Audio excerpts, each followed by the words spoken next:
Hello everyone! Today I am in Kensington, Maryland, which is right outside of Washington, D.C., in the southern part of Montgomery County. Kensington isn't known necessarily for its food. It's known in its old historic downtown area for its antique shops in an area called Antiques Row, which garners a lot of attention locally. And I would say even at that, a lot of people don't know Kensington necessarily. It's not up there in fame with places like Tyson's or Falls Church, Rockville, Bethesda, Arlington necessarily when you think of the DC suburbs. But it does have some quite good food options. Kind of obscure, kind of hidden, certainly places that people don't talk about much. And the first place I have in mind is right over there in a small strip center. So let's go.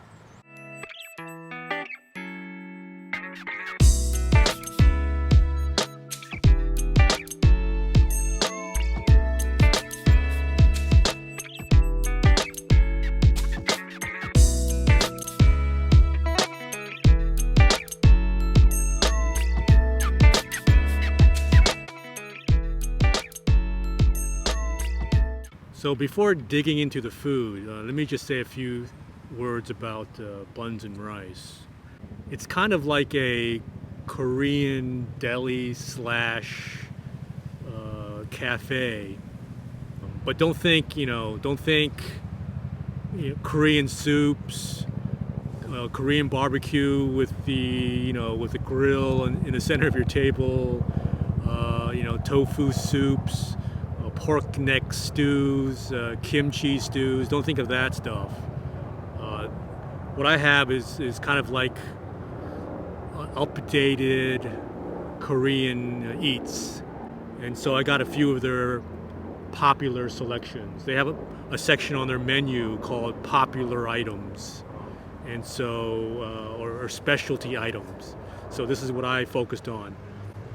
The first one is called the spicy garlic chicken, and it has a serving of rice that comes with these nuggets of chicken.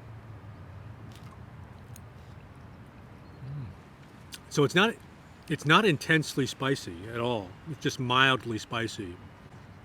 But really what comes across is this kind of light soy flavor, and the garlic flavor actually is the most pronounced flavor. Certain bites I would get more of a spicy feeling, and then a subsequent bite might be more of a soy flavor, but it's quite good. Kind of like interchangeably spicy, interchangeably garlicky, interchangeably soy flavored.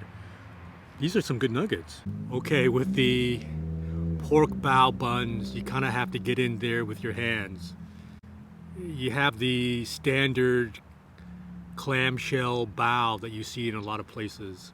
And inside, don't think, like Chinese roast pork belly or, which would be cut into more of a cube shape. This is the kind of pork belly that you would see at a barbecue place, a Korean barbecue place. It comes in a flat slab. And so what you have is that flat slab that's been grilled up on the flat top grill and then slapped into the bun. So on the inside, with the slab of pork, you have lettuce, carrots, cucumber. I like how it's slightly charred, so you get a little bit of crispiness, but to complement the meatiness of it, so you get kind of best of both worlds. You get the quality of the meat, and then the char of the grill.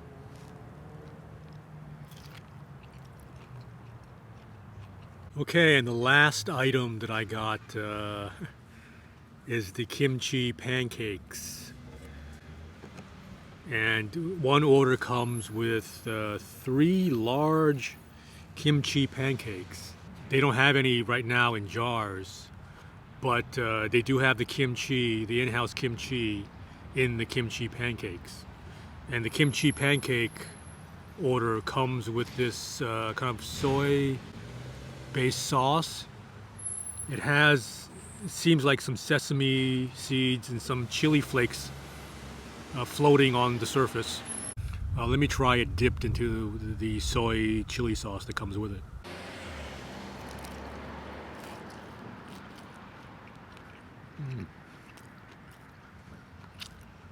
It may taste vaguely like a soy sauce that you would get with sushi, but then you have that heat from the chili that's in there. It's quite nice.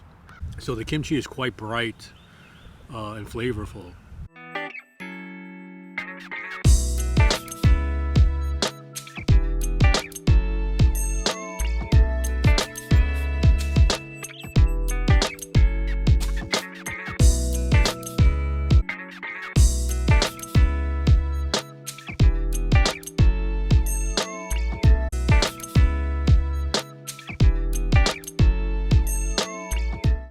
Talia's is kind of like 2 or 3 blocks down the street from the first place, Buns N Rice.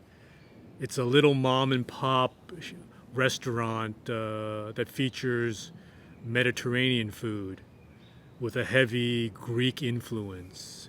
And so I got what they call the 7-hour lamb. It comes either in a wrap or in a platter, and they take the lamb after it's been cooked for 7 hours, all that succulent juicy meat, they take it off the bone so it looks like shredded lamb or pulled lamb.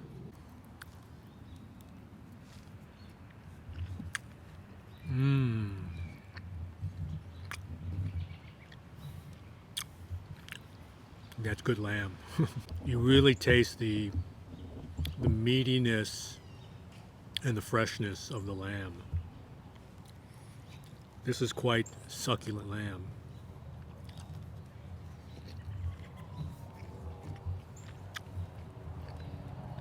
Very moist. So what you have going on is the meatiness of the lamb, but there's a hint of kind of melted, rendered fat that's kind of permeating the whole assemblage of meat. I can taste the lamb juices, bursting out as I press it against my teeth. And then you have some charred bits also intermingled in there.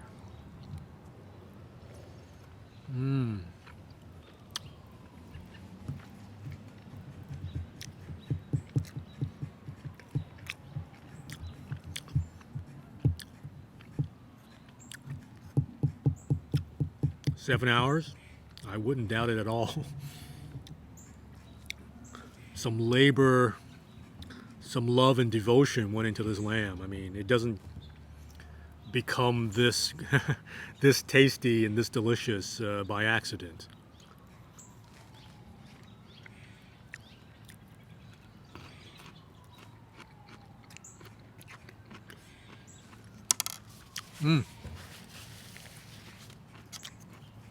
The asparagus is quite juicy and fresh as well.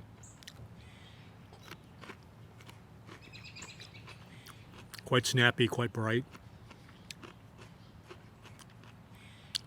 Perfect complement to the richness of the lamb.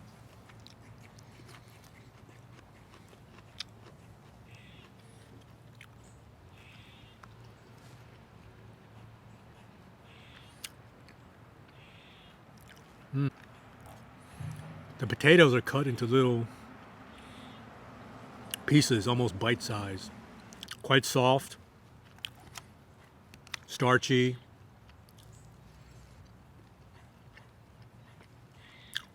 lemony. They definitely squeeze some lemons in cooking these potatoes, but they have a nice, nice char to them too. Okay, I'm going to finish up some of this lamb and get on my way. Again, crispy in parts, charred on the edges. Succulent, juicy lamb. I mean, what's not to like? I think if you make your way to Talia's Cuzina, you would be remiss if you don't get the lamb. I think it's their signature item for a reason.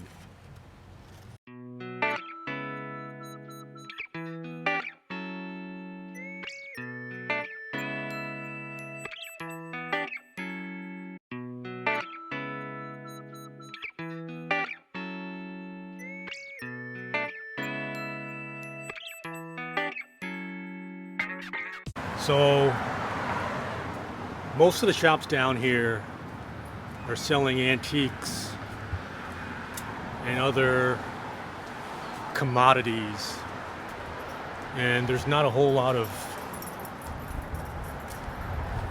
little snack shops necessarily. There are a few restaurants that I've seen, but I think there are some stuff that I can get for dessert around here. So I just gotta keep walking.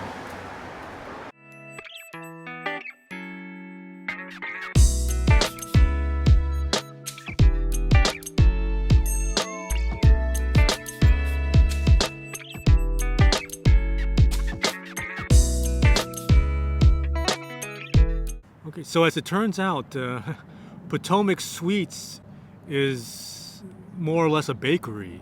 I think they bill themselves as a European gourmet bakery. So as I walked in there, I saw an array of baked goods. Cookies, cakes, pies, croissants, cupcakes, macarons, all kinds of things. But I got 3 things to try, and it was hard to decide because there was so much there. Let me start off with this hazelnut cake. It's quite small. I thought it would be bigger than this, but this is like a two or three biter here.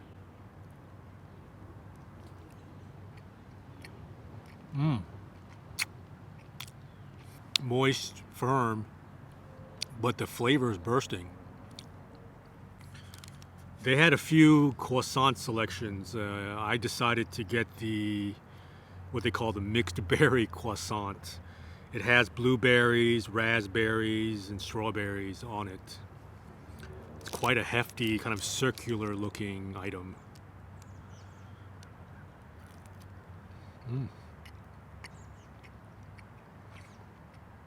I mean, the croissant itself is quite flaky, but moistened by the fruit and the fruity sauce that's on top of it. There's also a creamy interior that I didn't notice before. What I need to do is get a bite with the cream, the croissant, and the fruit all in one bite. Whoa! here's everything in one bite. That's definitely the way to do it. That's quite good. Okay, the last item I got is, I guess, something of a seasonal selection. It's the apple strudel. I think apple strudel is something that I would see in the autumn around here. I certainly don't notice it in April, for example. And this thing looks quite hefty. The attendant at the bakery sliced me off a chunk, and it's about 4 inches at least, 4 or 5 inches, and it's jam-packed with apples. I guess the best way to eat this thing is with a fork and knife rather than picking it up. So let me slice off a little piece for myself. And here it is. I guess I got this 1-inch square of strudel. It was quite hard to get it cut off without mutilating the whole thing.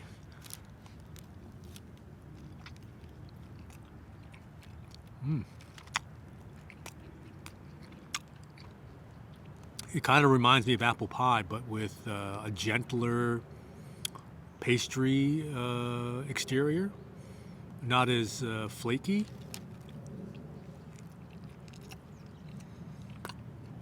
But very good. The apples are sweet, not overly sweet. Kind of gooey and crisp at the same time. It's just a delicious example of autumn, basically. Quite good. The only thing missing is, a warm cup of tea to kind of wash everything down. But regardless, quite a nice way to finish a meal off.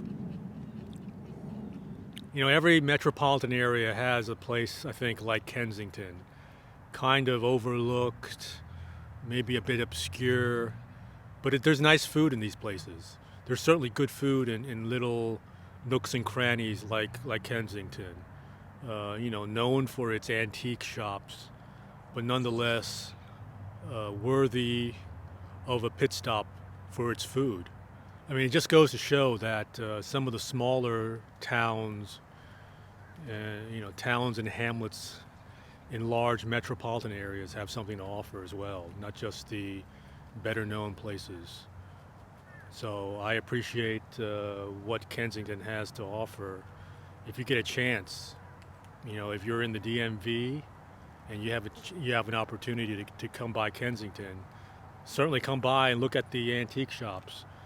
But don't sleep on the food either. There's some good selections here, as I hopefully showed you today. Until next time on the next episode, bye-bye. I'll see you then.